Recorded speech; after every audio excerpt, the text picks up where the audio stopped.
Turƙa shi. Tabbas wa'innan dalilai kaɗai kan iya nuna cewa ƙasar Isra'ila fa ƙarkenta ya zo.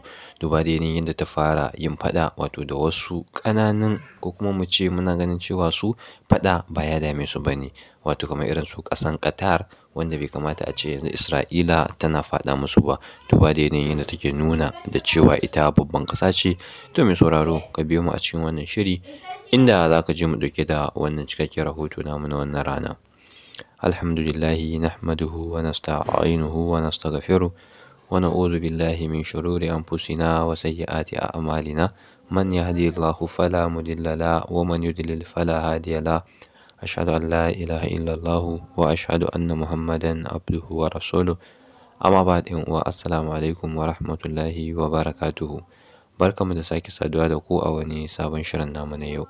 Kamar yadda na fara yin magana a farkon wannan bidiyo nawa, wato duba da yanayin yadda mutane suke ganin dukkan alamu ƙasar Isra'ila fa ƙarkenta ya fara zuwa.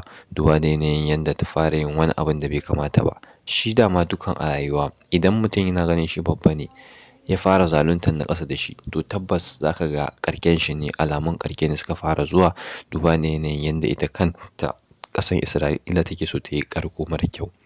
Idan ba mu manta ba, wasu kwanaki can ta gwabza faɗa wato da ƙasar Iran har na kwanaki wajen 10 zuwa kuma ce 10, wanda kuma ita ƙasar Isra'ilan a hakan tana ganin cewa tana da mafi rinjaye akan yadda za ta iya haƙan ita ƙasar Iran ɗin.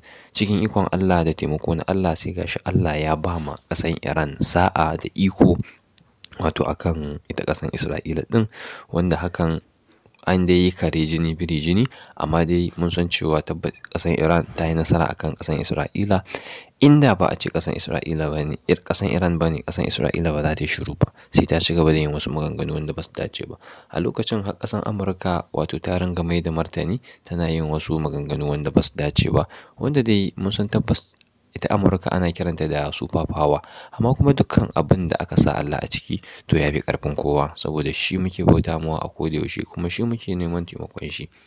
To dalilina na wannan magana shine ita yanzu mun san cewa ƙasar ita Isra'ila wato tana tare da ƙasar Amurka, saboda ƙasar Amurka tana ɗaya daga cikin wanda take ɗaukan nauyin ƙasashen Yahudawan nan, take kuma ba su taimako a dukkan abin da ya taso.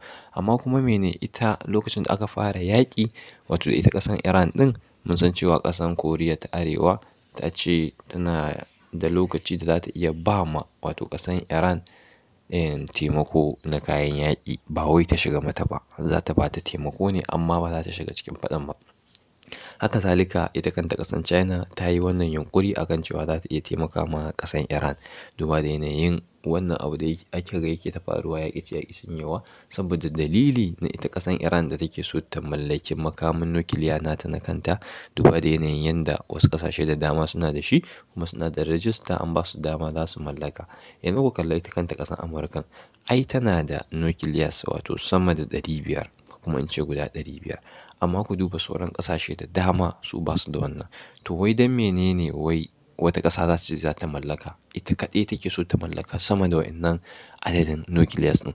Kun ga hakan bai kamata ba. Na ɗaya dai wannan nukiliyan ƙasar Iran tana da uranium. Mun san cewa da uranium akan haɗa wa'innan kayan bama-baman, kama daga kan bullet, bomb, su nukiliya inda dai dukkan sauran ammunitions da ake iya amfani da su wurin irin peacekeep, harbe-harbe da haɗa makamai. To don mene kuna da halin da za ku iya mallaka, kuma wannan abin za ku ajiye shi ne for your own safety, wato don tsaron kanku ko da ta ɓaci wani lokaci, sai wata ƙasa ta zo ta ce a'a ita ba ta yarda ba, wato ba ku damar ku mallaka ba, kuma bayan fa ita tana da shi. To kun ga ashe a nan gurin ba ai adalci ba kenan gaba